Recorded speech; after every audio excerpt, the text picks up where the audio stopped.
Good evening, all. It's a great privilege for me to introduce Dr. Peter Scriver. He's an architect, historian, and academician. He has been affiliated with the University of Adelaide in Australia since 1996, where he teaches subjects like modern architectural history and theory and design, and direct postgraduate research students. He is also a founding member of Center for Asian and Middle Eastern Architecture, CAMEA. Dr. Scriver's pioneering research in the 20th century building histories of Indian subcontinent are well known to the students of modern Indian architecture. His co-authored book, After the Masters, catalogued the contribution of post-independence Indian architects. His second book, also co-authored, is titled India, Modern Architecture in History, forged new strands of continuities and discontinuities between the colonial and post-colonial histories of this region. His theoretical interests focus on cultural and cognitive relationships between architecture, building, planning, and urban design, and the institutional framework and professional networks in which these disciplines operate together. This makes Dr. Peter Scriver a critical authority on the architectural history of India and the transitional network that continue to produce and exchange architecture knowledge and experience.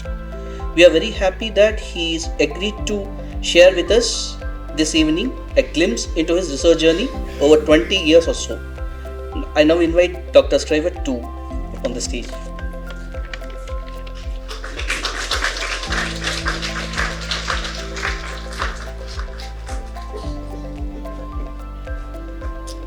Well, thank you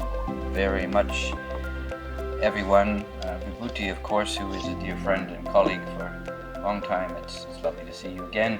But this is about accepting your kind invitation to come and speak to your newest colleagues and school, and to see all these wonderful faces in this filled room. I'm very flattered, as always, to have anyone interested in what I'm interested in. So thank you again, Vibhuti, for the invitation to share what I'm going to share with you today. And hopefully it won't, well, I feel that it may seem a bit self-indulgent, but I'm going to use the framework of a talk that I was invited by Vibhuti to prepare a few short years ago, but it seems like another age ago, just literally a month before COVID changed the world for us all. It was the last time I was in India. So this is a bit of a coming home or coming back to a place that is one of my parallel homes. And I'm going to take you through that previous talk and then update it. That is, take us to where this journey of a career examining, thinking through the architecture of this part of the world and through the stuff we look at in our discipline. You're all here students of architecture. I'd like to maybe challenge you to think more broadly or differently about what we think architecture includes, what it is, and how, above all, as I'm suggesting from my title, it's the framework through which we think about what we're here to learn about and what you're training to go forward in practice. But what does that mean to practice architecture? I've had the privilege for almost 40 years now. I really, it's embarrassing, or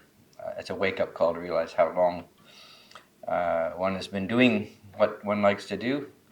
It's a long time that I've been thinking through this framework, with the privilege of doing it with my primary focus being from an early time in my career as an architectural student, and then briefly as not really a practicing architect, but a trainee architect who got drawn back into academia. I've been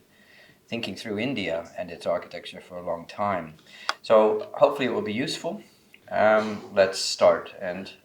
I do like to talk a lot, but I'll try to keep a view to the people who are minding the time to get me to move on if I get too drawn out on one point or another. So the argument of that earlier talk, which I want to revisit with you today, is the idea that I'm introduced as an architectural historian, someone who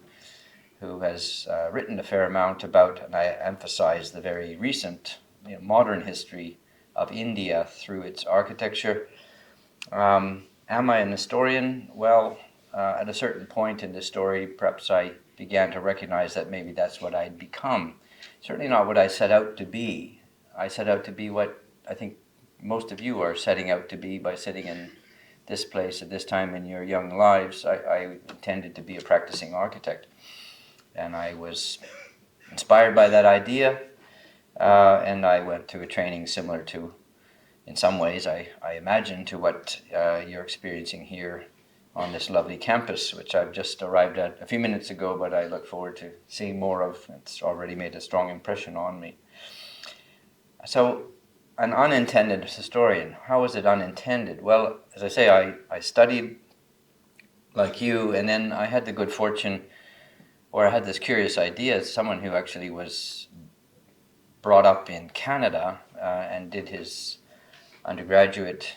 professional training. My main bachelor's course I did at McGill University in Montreal, very far from here, not directly related to India in any obvious way. But I had a lovely, very important, influential teacher, as I hope you have and your teachers here, in my course, who happened to be from India. And by the end of my studies, I'd been evangelized or convinced that maybe going to India and seeking to get my graduate architect experience just out of school in India would be a compelling and challenging experience. And well, that's what I did, and in a certain sense it changed my life. That's why I'm speaking to you today, because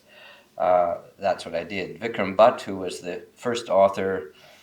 of this book, which some of your teachers probably remember as, one of those books that was around when they were training.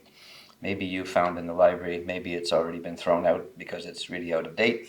But it was my chance to think about this, to think about architecture. This is a book about contemporary Indian architecture, and an invitation that he had from a colleague to put together a book that talked to practicing architects, emerging architects of the moment, some of their teachers like Doshi, whose work we're looking at here, who was indeed Vikram Bhatt's teacher, and others of that generation, to see what the scene was, in this case in the 1980s. I had the chance to be, in a sense, his research assistant, and to begin looking through that lens of looking critically at contemporary architecture. Again, it wasn't intended, and certainly wasn't written in the spirit of history. It was about what was happening now. Seems impossibly long ago to you who are starting to study architecture now, that the mid-1980s, was maybe seems ancient history irrelevant to you, but at that point it was the beginning of my contemporary critical consciousness. I'm going to come back to explain that a little more in a moment. I'm just going to, in this slide, show you where the trajectory I'm going. That led to a much more chunky piece of work that I still didn't imagine was architectural history, although I was looking more historically at content from earlier, but was trying to be a contribution to architectural theory. A later book that, when I was recognizing that after all I was no longer an architect, my teachers had convinced me to wake up to the fact that I was in fact an academic, and was hopelessly lost in the business of thinking about stuff, and I would probably be a pretty lousy architect if I tried to practice it, because I was really out of practice. But I was beginning to be content with my lot to at least be a critical historian of architecture, beginning to wake up to that idea of being an historian. And there were a series of publications we'll talk about, coming to this one that was relatively recent. And when I wrote this talk the first time, it was still, seemingly published just a couple of years before. It's now 8 years ago that we came out with this book with my younger colleague Amit Srivastav. The good news, and this is maybe the circumstance of this talk that I don't think Vibhuti would even know about either, is that we've managed to have a second edition, or having a second edition of this book published with an Indian publisher that will make it more widely and hopefully affordably available to anyone who still actually wants to read a book. in print form. We think it's a pretty well designed book, and I'm indeed quite proud of what I was managed to say, hopefully at a wiser point in my career in this book. So that's the rough trajectory of what I'm going to cover. That's the talk that Vibhuti has seen before, and in the final minutes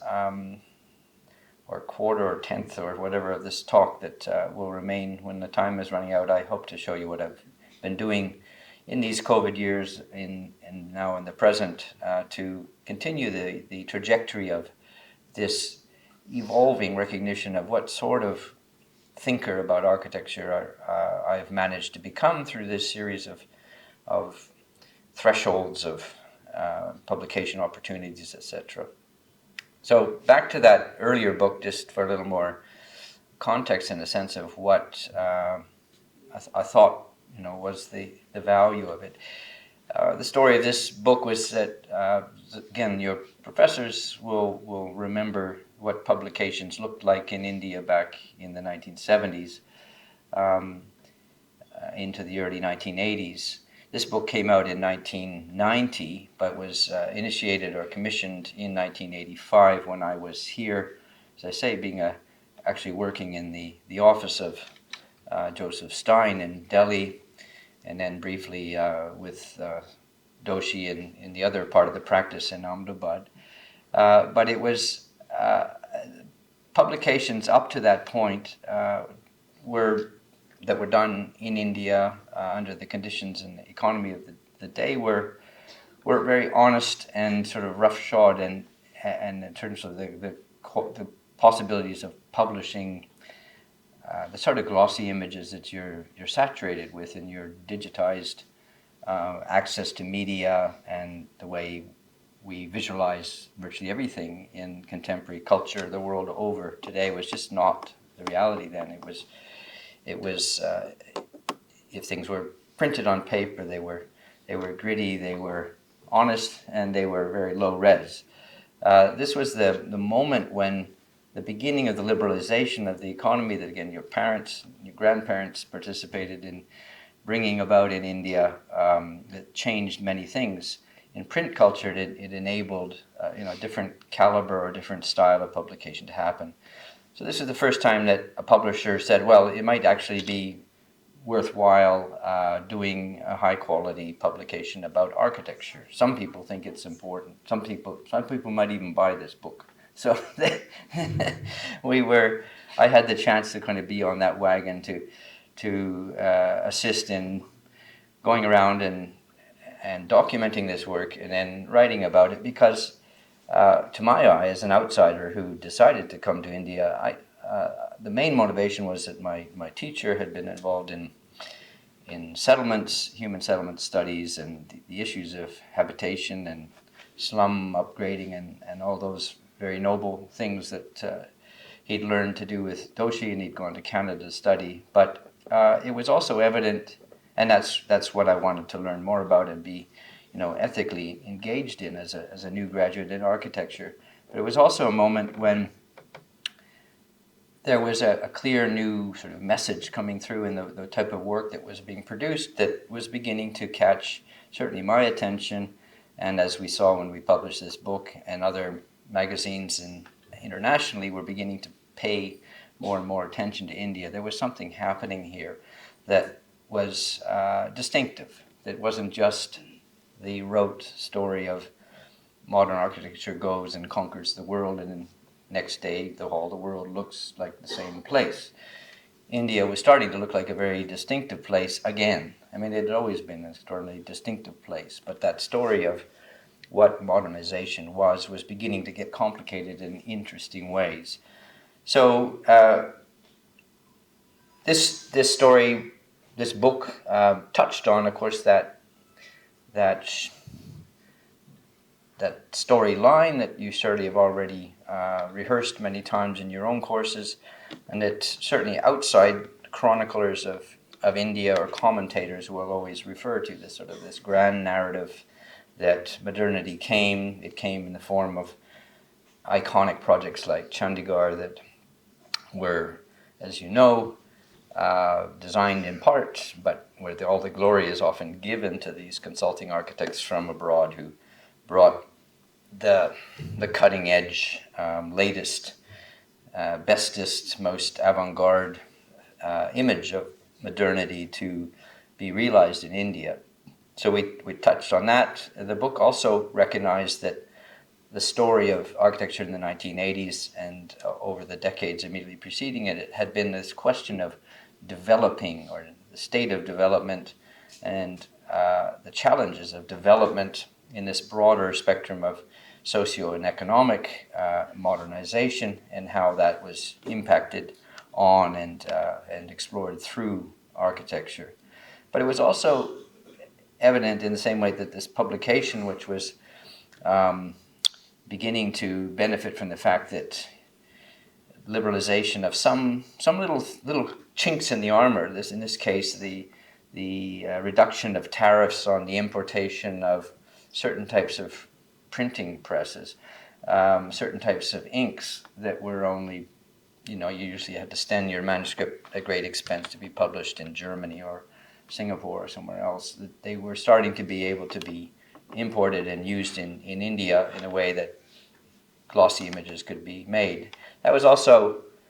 percolating into the development industry, the property development industry, the growth of high-rise housing for this middle class, this affluent, increasingly affluent middle class that you are almost certainly in most cases representative of, or at least your grandparents and parents were beginning to see the differences, the opportunities that were coming. So we had another sort of architectural phenomenon that was timely to comment on in this book that our critical observations were articulating. And then, of course, the culminating and the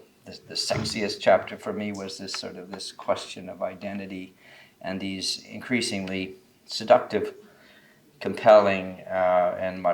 ultimately much more widely published images that you see here were the sort of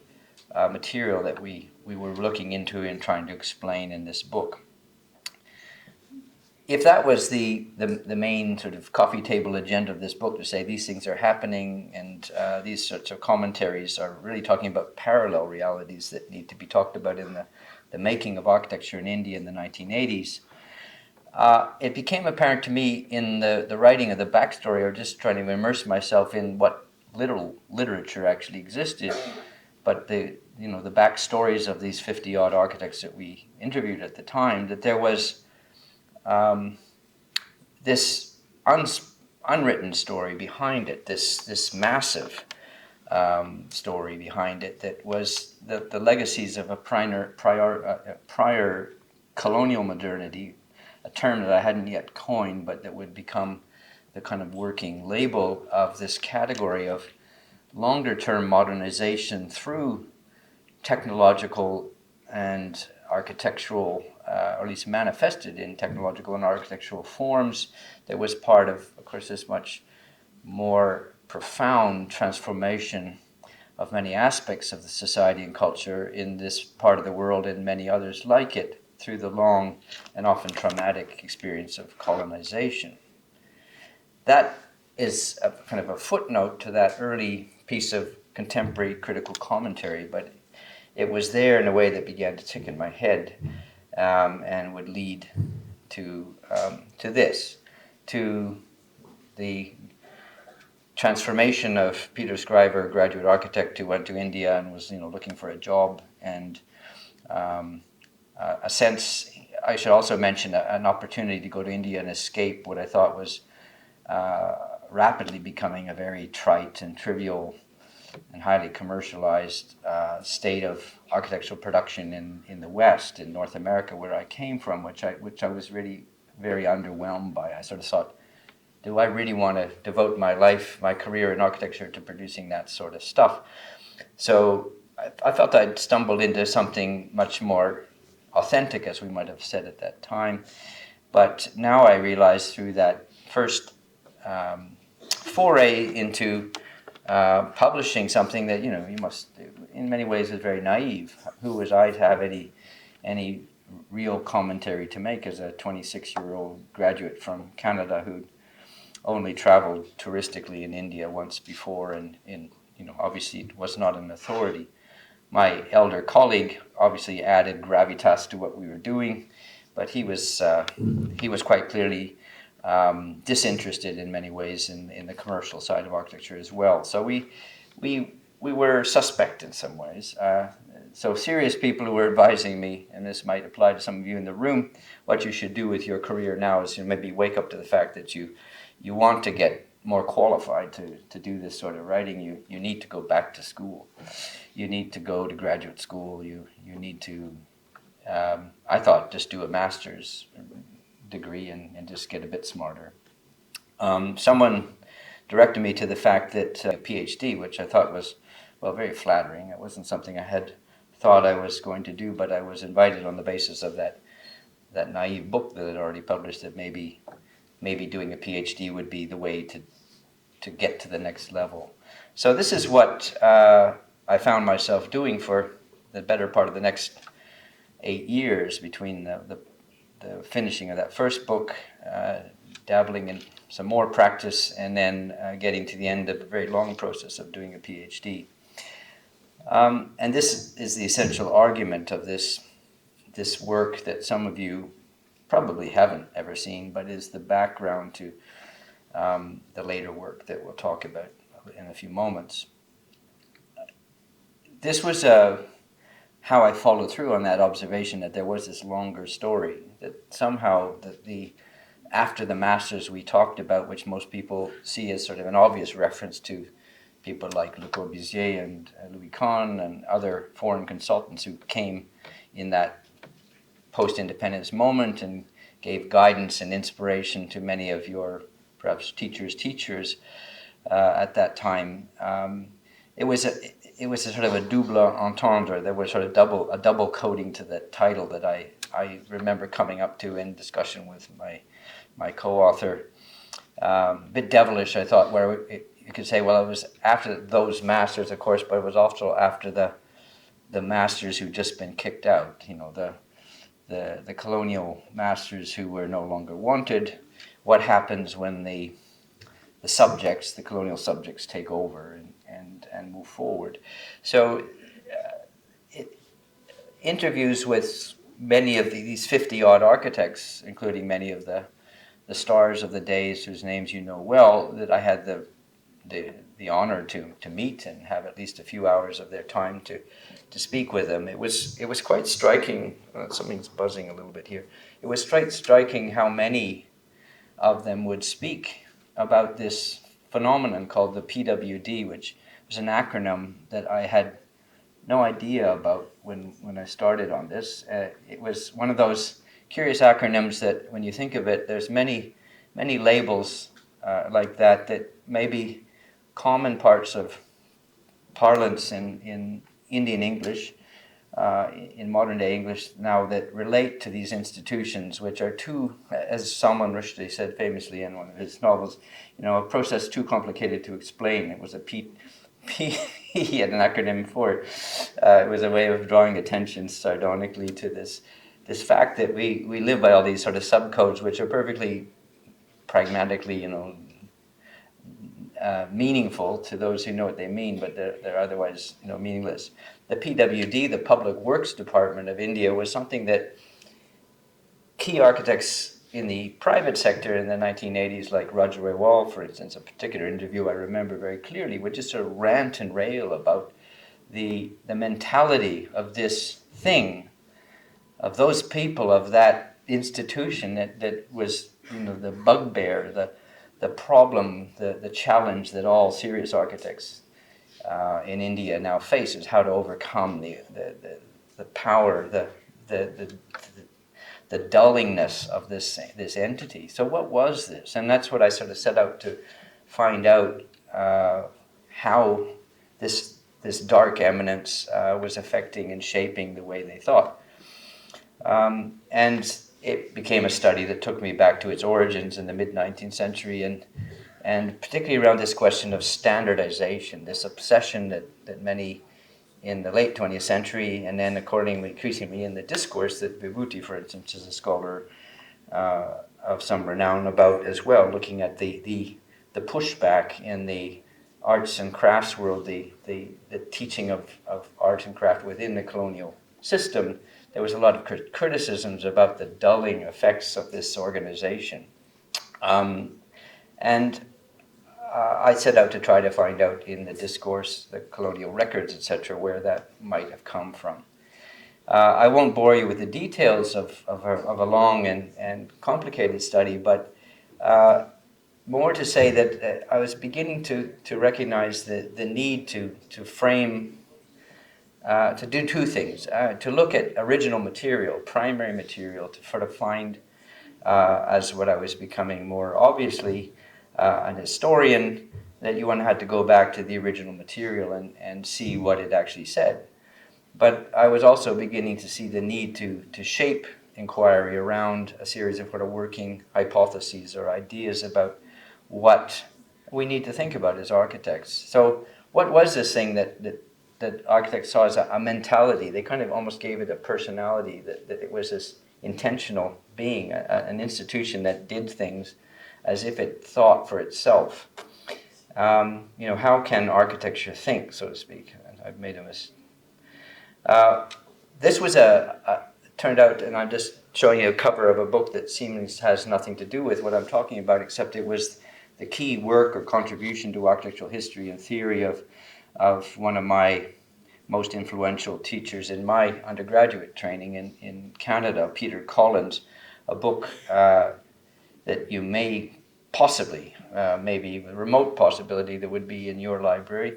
but was an influential book in its day, and I had the privilege to be a student of this particular thinker, where he was interested in the changing, what he called the changing ideals in modern architecture, how we needed to understand in this longer history that I was beginning to find myself contributing to, of understanding where does modern architecture come from? What were the questions that it was responding to? When independent India consciously got on that train or that bandwagon in the 1950s and began contributing and aspiring to have this thing too, where were the ideas aligned with the forms that were being made at the time, and what were they responding to or reacting to and coming from? So this idea that these things aren't all one solid package that just exists for all time, but that had a history of their own. And changing ideals was an idea that becomes very important in the work. There was a body of other literature that was already being published, and I'm showing you on the right, for instance, the work of Giles Tillotson, which was published literally at the moment I started my PhD. One of the things that was published about 6 months into me starting, and I thought there was stuff in there in the ground he was covering that was going to be my thesis, and I was sort of saying, darn, here's someone just scoop me, But I later met Giles, who you may well meet in the course of your time here as well. He's a major contributor to the same generation of scholarship here, but they were looking at these questions from different angles, looking at the history of colonial times. Some of the less critically rigorous work was just documenting it for its touristic and other interest, which was a way of waking up people to say that there was a largely unexplained legacy of work that needed to be thought about more seriously. I saw myself as one of those who was going to have the chance through a PhD to be very critical, much more serious than most people who were just looking to publish nice pictures and make nice, quaint discussions about it. There were, of course, other much wiser and more accomplished scholars who were beginning to lay guidance, and the books I'm showing you here are the ones that I would lead anyone who is serious into understanding the colonial past of India with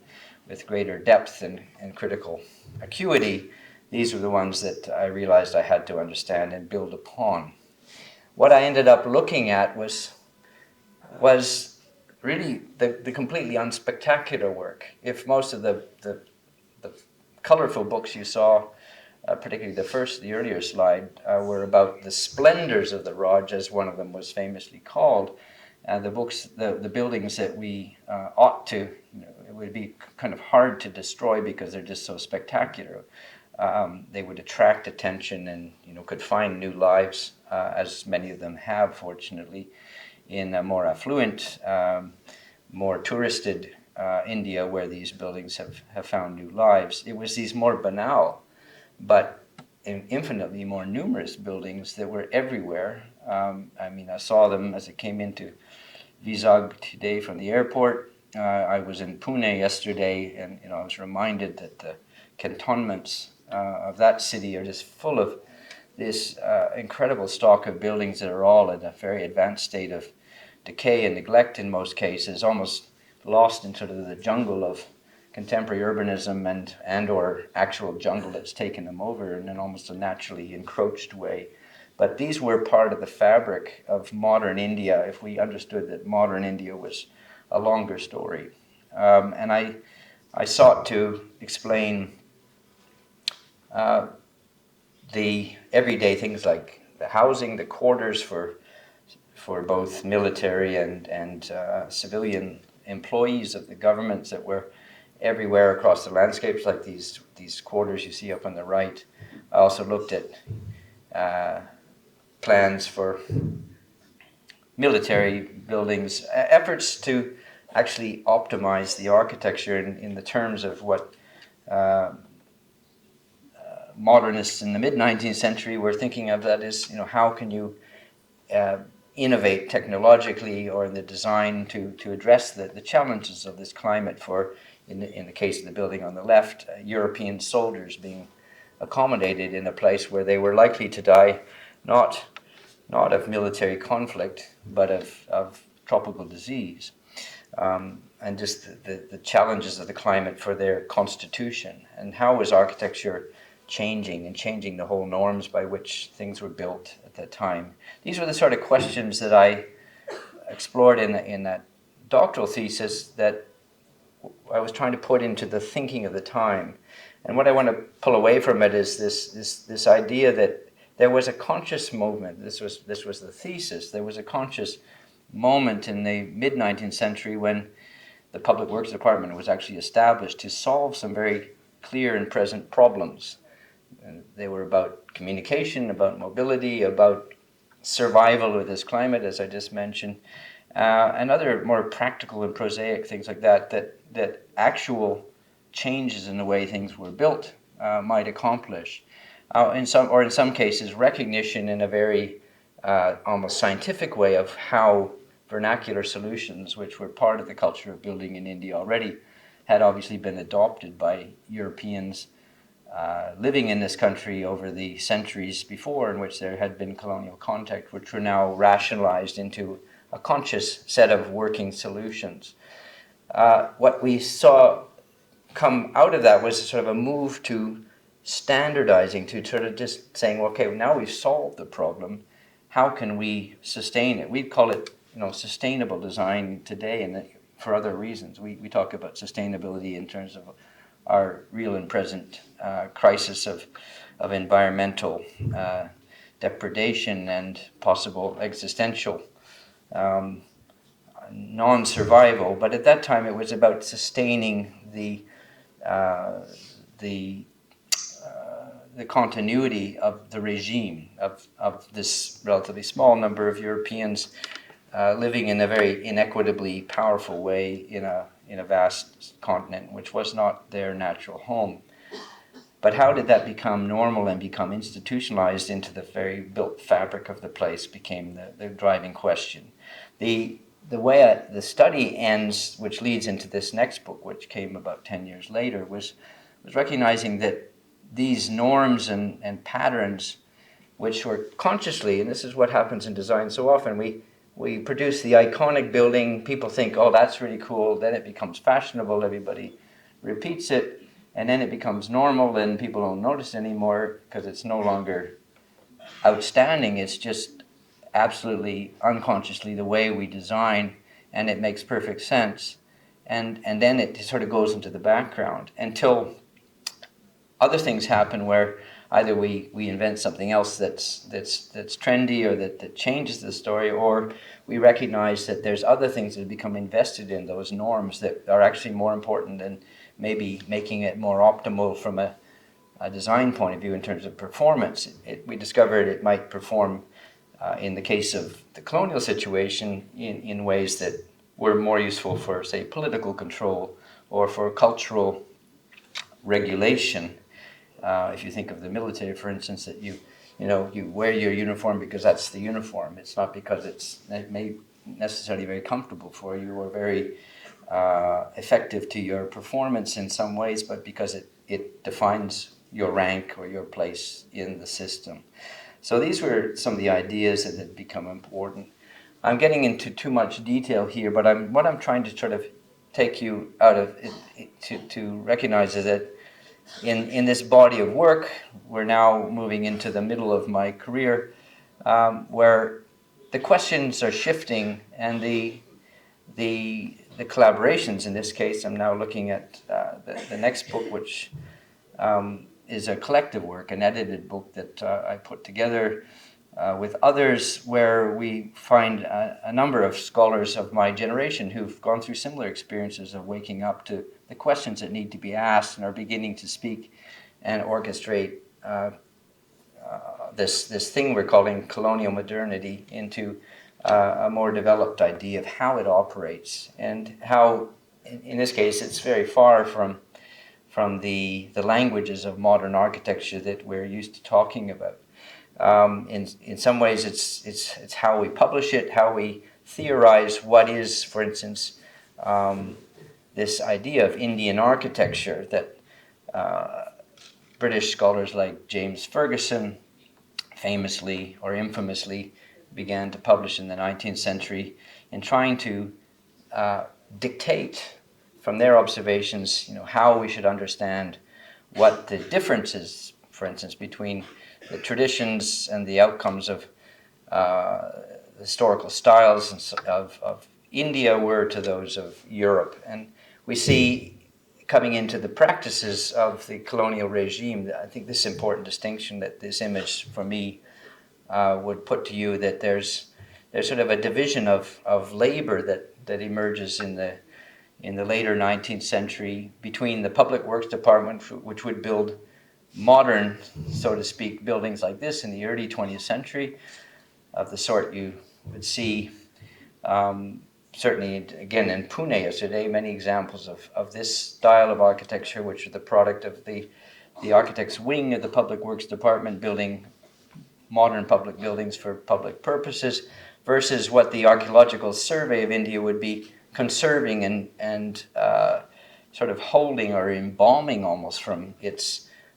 destruction over time as the evidence of the glories of a long past historic architecture that was produced in this region, which is not even conceivably as being modern. These were the sort of shifts in thinking that reinforced through education around the training of not architects but craftspeople and draftspeople, who would be the servants of colonial architects in producing these sorts of buildings, but who needed to have the skills, and who were sort of indoctrinated into thinking in this sort of divided way. This is sort of work that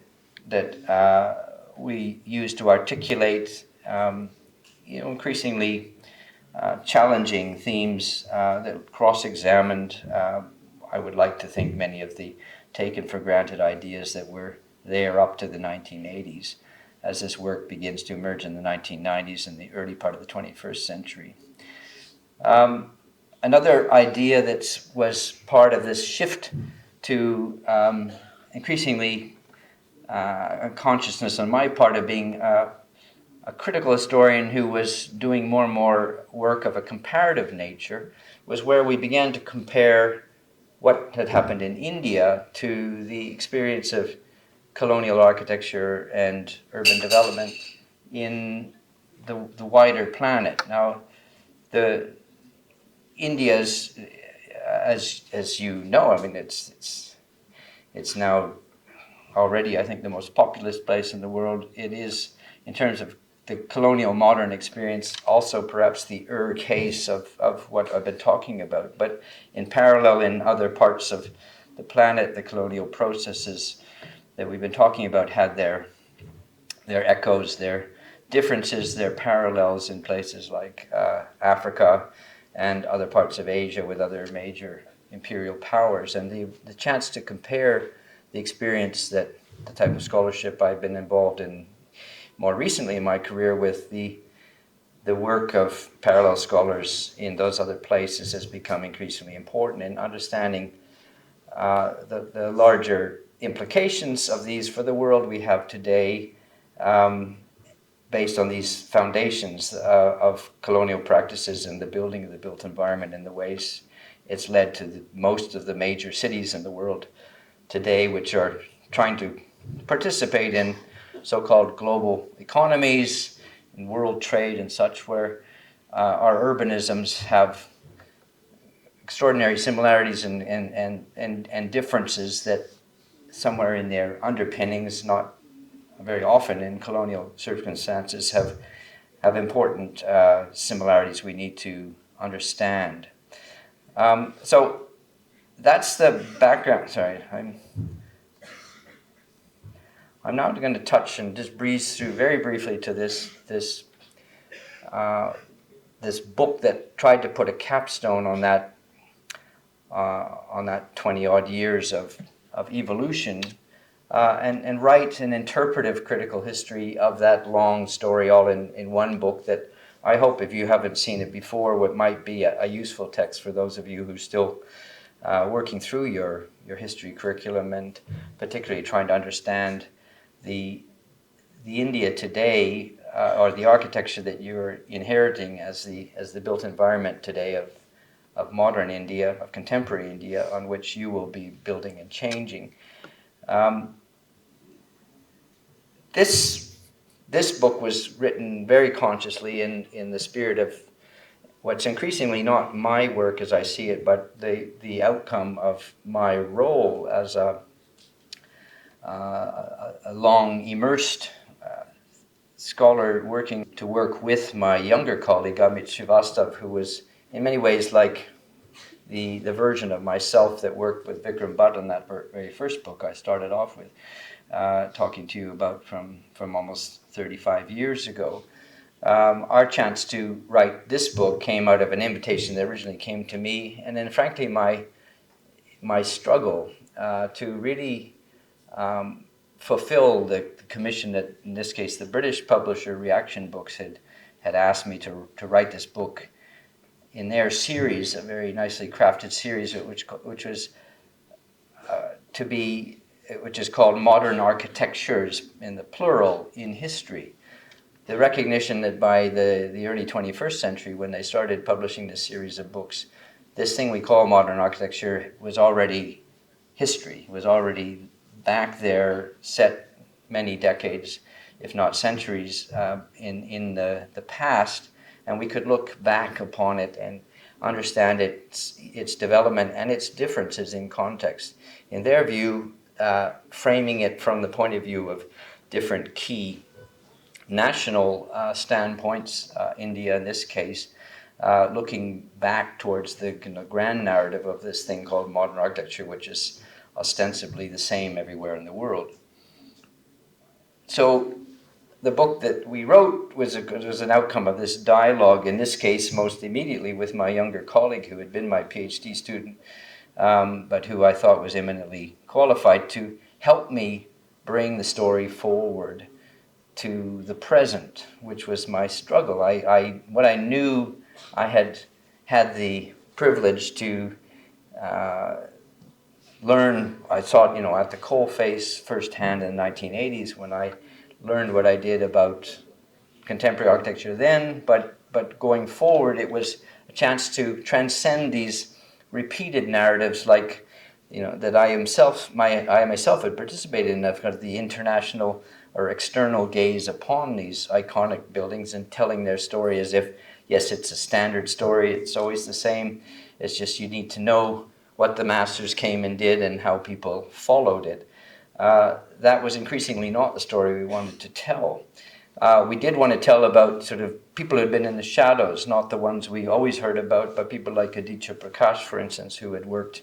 with Le Corbusier, but had gone on to become, a very important architect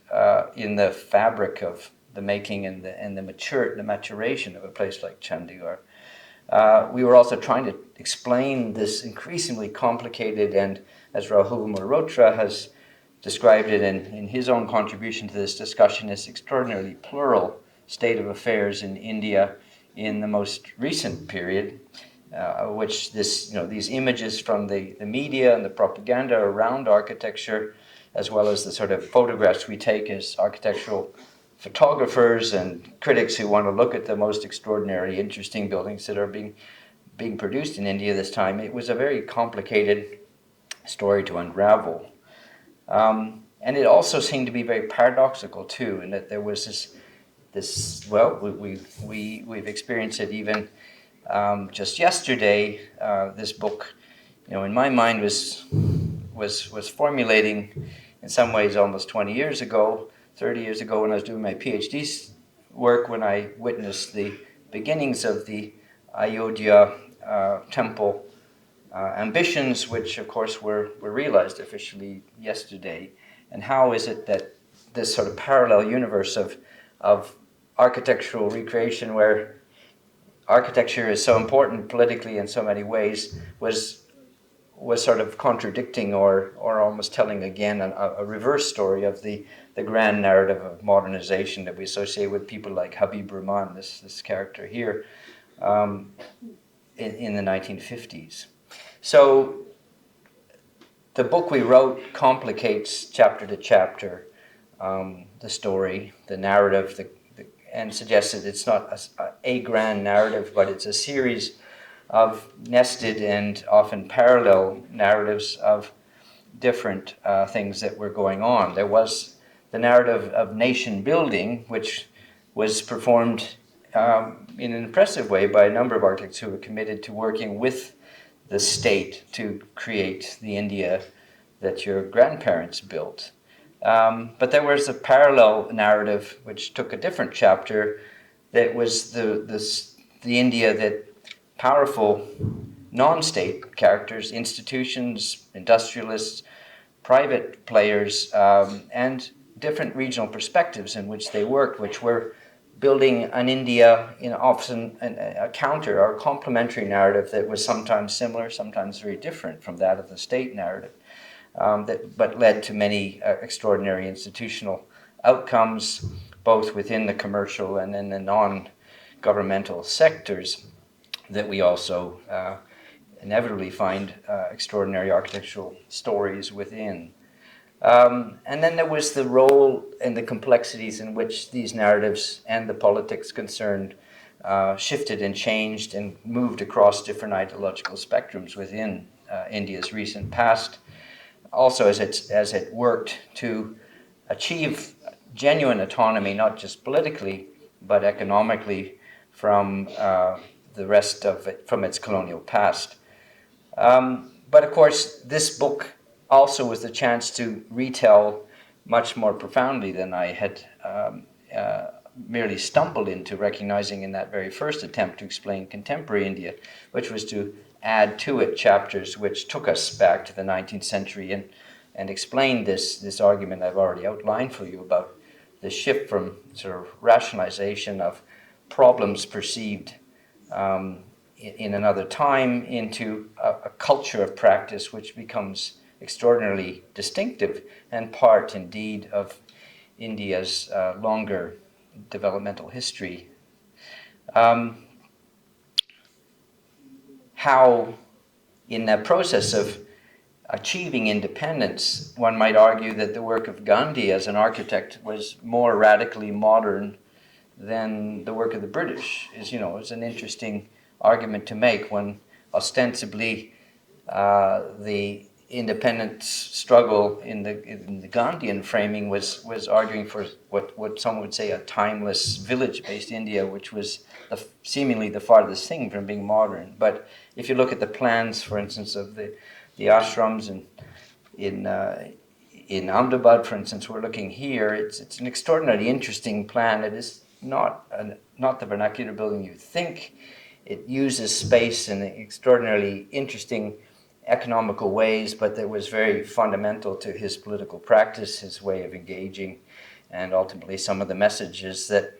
might have been sought and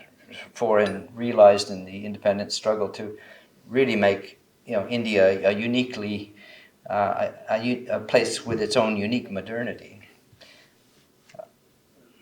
So the questions that I came into thinking about this in the 1980s as a naive graduate,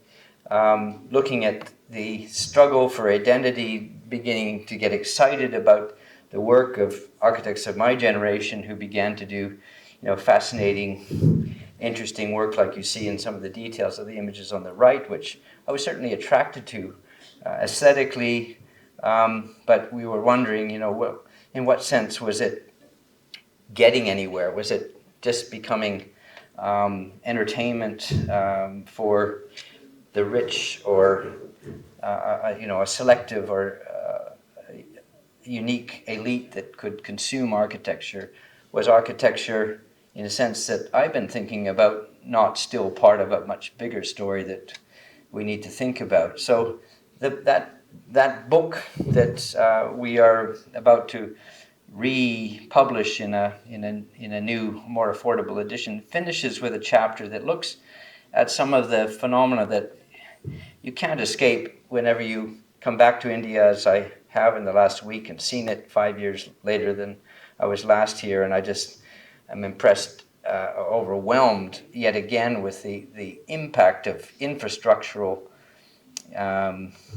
violence that is exciting in one sense, that it's so transformative to virtually every city in the country of a certain scale that is building its metro systems at the peril and the impact of everybody in the process, but are changing the way we understand and can live in those cities, the way riverbanks are being rearranged, redesigned to manage the hydraulics of cities, but also produce urban spaces that never existed in those ways before, but also perhaps challenging, transforming in ways we may possibly regret the way people live in cities. Or in this piece, this image we finished with, which was this crematorium built around 2000 in Surat by a young recently graduated architect who was building a piece of modern infrastructure for a timeless rite of passage that everyone faces in their lives. This crematorium on the riverbanks in Surat that we thought was a fascinating example of many things, of the significance of the engagement of architecture in the bigger picture, not just the elitist, iconic, isolated work, but the making of the built environment in its most fundamental senses. The belief, perhaps, that many of these modernists that we touched on and have been inspired by in my experience in India, who had a chance to really change many things in India with particularly the housing they built, that architecture, the built environment, can matter in both the most prosaic and practical ways, but also in equally, and maybe simultaneously in the same works, in the most esoteric and spiritually or culturally significant ways. Now, that was how that book ended. What I want to just finish with today, and I appreciate I've been pressing your now and what has happened since this book was published. You'll all recognize this discussion that certainly academics of my generation, Vibhuti and colleagues and such, have all been caught up with and concerned with in recent years, with the increasing loss and sometimes seemingly overt or intentional destruction of many of the buildings that we've been looking at, that we've been commenting on in our work as the monuments of India's modernist architectural history. They suddenly seem to have, some would think, maybe prematurely reached their life expectancy, and overnight, literally, they've just been removed from our consciousness, erased, gone overnight, despite, in some cases like this very important building in Delhi, a great hue and cry to try to save them and recognize them as the heritage of modern India. This allows me to, this image, this rather provocative image and concerning image for some, allows me to make the point that everything I've been talking about as an historian is, in my view at least, about the present. I'm interested in going back sometimes hundreds of years in the work to find answers in the past to questions that are current and present. And that's what I think any historian is doing when they're really on their game. They are writing history today, sometimes rewriting or revisiting histories that we thought we had a narrative or had an understanding of in the past, but we're looking at them from the perspective of present and current questions of relevance that make us look again. So in many ways, this building has received a lot of attention in the last few years because it was deemed to be, needing to be demolished. It was demolished, but why was it important? Why did we care to preserve it? These are the contexts in which I've been asked to think about things like this, various collective works which have asked me and my collaborators to write interpretive pieces about contemporary architectural thinking, contemporary architectural history, and why these things matter. But in each of these opportunities of the last handful of years in which we've published chapters in these various books, most importantly perhaps in these exhibitions you see at the bottom of the page, this major exhibition last year at the Museum of Modern Art in New York, where that same building that you saw in the collapsed pile, the glorious interior photograph of it's in its heyday in the 1970s when it was first built, was the iconic image that the Museum of Modern Art chose to celebrate the architecture of South Asia and this whole period of independence, seeking through architecture to define and realize a spirit of independence. Why did the Museum of Modern Art choose to mount this major show after all these years, just last year, literally about a year and a half after that building had been destroyed? What have we lost? Why would an audience in New York, go and see this and say, "Oh my God, amazing stuff was built in India, and I have to go see that." And then they sort of discovered that it's gone. So we've been involved thinking about these things on top of the work that has inspired me for many years to think carefully about why I'm interested in this work. Now the fact that it's in many cases under pressure to just disappear makes it in many ways even more poignant. And SOS Brutalism, another international campaign trying to protect buildings like that around the world, which are under the same moment of being judged to be irrelevant somehow to the 21st century world of world-class this or that. Architects who are interested in why we do things the way we do, why we did things the way we did, and who are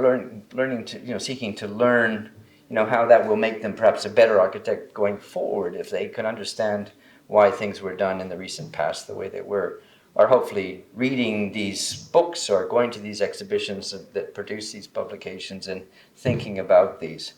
Another book that we just literally contributed an essay to that's come out just last month on Kuldeep Singh's work in that particularly extraordinary building in Delhi that some of you might have seen, which fortunately is in brilliant shape and is not likely to disappear, but is worth looking at. Now, that's sort of the afterglow of the work I've been chronicling, particularly the one that began with looking at contemporary Indian architecture, which is, again, internationally a really hot topic. Um, why? And those are some of the contributions to it. But what I want to finish with is where my collaborations, particularly with my young colleague Amit Srivastava, has taken us, as we would like to say, from India to kind of greater India and beyond. A few short years ago, we edited an issue of this important international journal, Architectural Theory Review, which we gathered together a bunch of articles which we asked our contributors to think through architecture as a way of talking about Asia. They were articles not just about India, in fact, they were largely about other parts of Asia, but it was using the way that I've been working through and trying to model for you in this talk about using I call architecture really enables us, compels us to think about society, culture, philosophy, and technology all in one complicated bundle is what we do and what we need to do. This is COVID was the pandemic was an opportunity, among other things, to further develop my relationship with Vibhuti and Radha and colleagues in India who we couldn't see physically for a few years, but we were all very together online thinking about global issues, about issues that through the circumstance of not being too connected, too absorbed in our own little patch, doing our own little local thing, we could start talking and comparing and thinking locally, or sort of through the local to our global thing. We were trapped in our local, but we could communicate and compare and contrast realities. So we found ourselves involved in a whole raft of these online conferences and symposia, some of which were very novel and creative, that enabled us to build new networks of understanding about some of the questions that I've been looking at and thinking about, hopefully not narrowly, but in a constrained way, through India itself for a very long time. And this particular set of publications that are indicated on the bottom were the published outcomes from a series of these symposia where we're pushing towards the question that the final one on the right, which was run by our own Center of Asian and Middle Eastern Architecture, was beginning to look at this greater Indian Ocean Rim world of the history of India, which has become fascinating to me in particular, where we were thinking also beyond architecture, or alternatively to architecture, more and more in terms of the construction history of architecture, how it's made, how when we look at images like this of some of those iconic buildings we look at in our books about contemporary Indian architecture and see them in their moments of fabrication, we're reminded how uniquely in some ways things continued to be built, or did continue to be built in India not so long ago, in ways that they would never be built in quite the same way in other parts of the world, even if the forms might seem to be similar. And what can that tell us about the possibilities, the potentials, and the constraints and such that architecture helps us understand about the societies in which these work? These images from our book about modern architectures in history that were so inspiring, and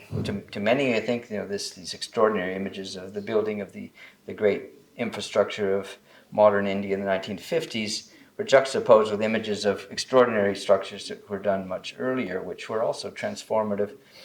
Perhaps you'd say, well, that's engineering, but in my view, this was very much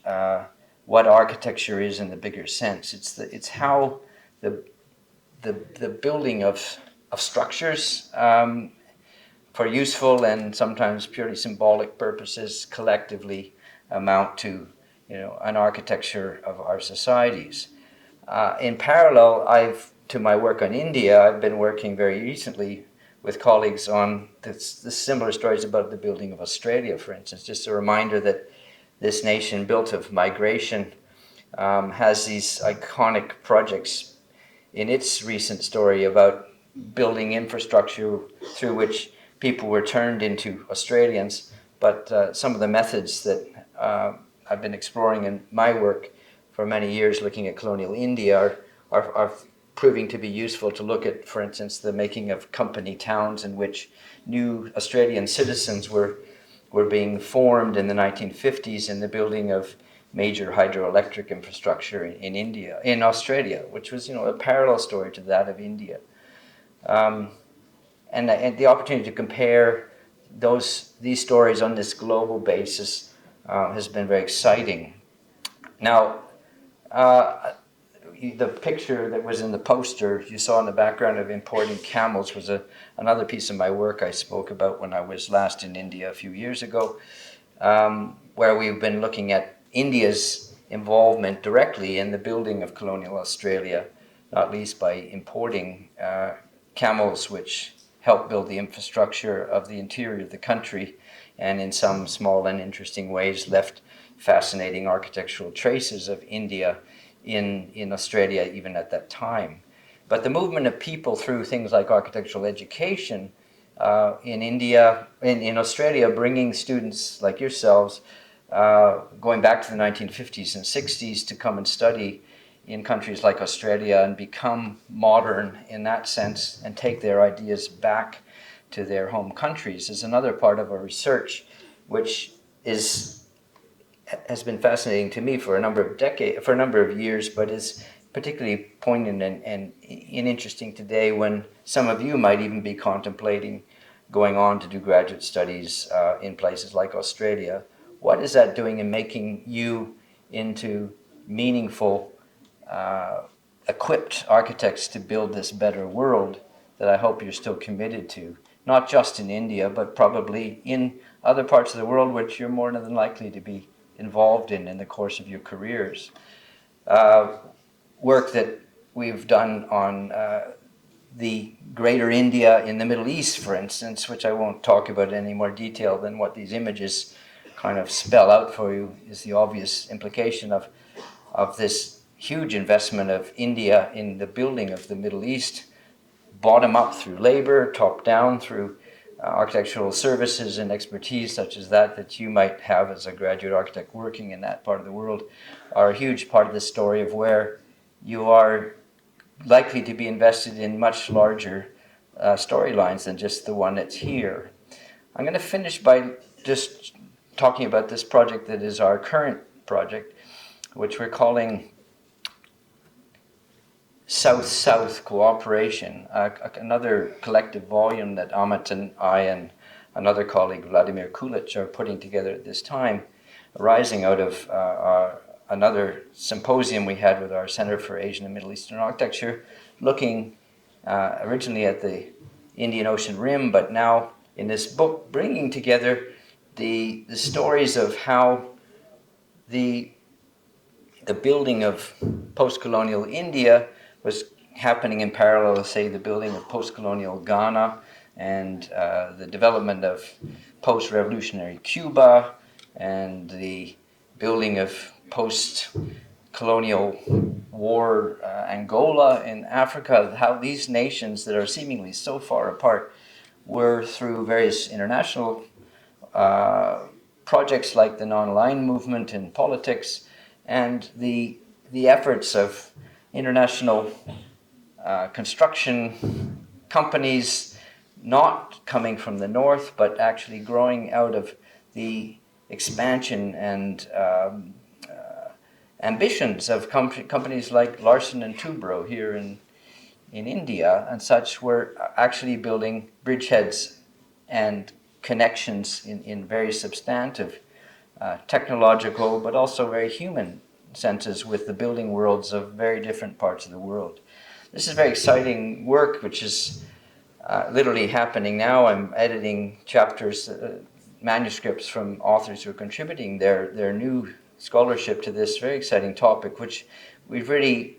benefited from the calamity of the pandemic to actually build these new networks of dialogue that are opening up hopefully quite a lot of new insight into how the world is connected in ways we're not so necessarily aware of. And I'd like to think that, and this is perhaps the closing point, is that we're in a geopolitical world where these new alliances that, as you'll be aware, are putting India together with Australia and the US and Japan to sort of rule the Pacific against this other constellations of the geopolitics of our neighbors, who we're all important trading partners of, but we're worried about militarily. This seems to be a kind of a worrisome scenario about shifting into those more violent and non. This is a map of the geopolitics of our moment, which are frankly quite scary. This is what Amit and I are trying to do, and literally just yesterday in Pune we were meeting with one of our previous PhD students who's got a new raft of super eager students just like you, who are just coming through their master's research courses in their particular programs, who are doing brilliant primary research-based work on looking into some of these colonial histories in new ways that are really inspiring us. But they're all in dialogue through this through these networks that I've been referring to, that we're building with our younger colleagues in particular, who have studied internationally, who are working here in India, but are connected with the questions that their colleagues working certainly in other South Asian nations, but also in East Africa, in Southeast Asia, and indeed with us and others in Australia, are sharing notes on how there is a much richer, much more complex transnational story about what we should care about and how we should understand the way things worked in the past, the way things could work, the way things are inevitably important to understand, to explain the built world, the built environments that we are constantly making and trying to make more sustainable, both as lived environments and environments we need to understand and appreciate in the future. So this acronym that I'm offering you for here is this new collective. It's outside of any university. It's essentially a project of passion that was called the Platform for Architecture, Architectural Transfers in the Indian Ocean Rim, PATIO. And if anyone's interested, I'll be talking with Vibhuti more about these details, and with Radha. We are anticipating a sort of a series of programs and engagements like are described here, through which serious emerging scholars might continue to be in dialogue with us and others interested in these sorts of questions that I've been outlining for you. But it's a view that I hope our work as scholars of the built environment are unlike our military industrial colleagues who are working on how the world is going to defend itself against its next imminent threats, that we can work to better understand how, as scholars of the built environment, we're eminently about the constructive, about